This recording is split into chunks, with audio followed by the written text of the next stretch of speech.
Welcome today in front of me SONY Xperia XZ2, and I'll show you how to unblock number on this device.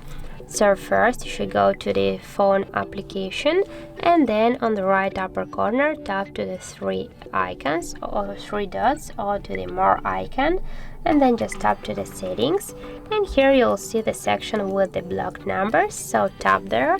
And as can you see here, we got the 2 blocked numbers in our blacklist, and just to remove one from the numbers you should just tap here on the X icon and just confirm to tap here to unblock. And as can you see, we got this number, the message with that this number unblocked.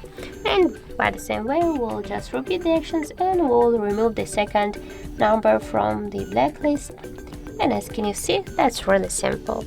So that's how it looks. Thank you guys for watching, and if you found this video helpful, don't forget to leave a like, comment and to subscribe our channel.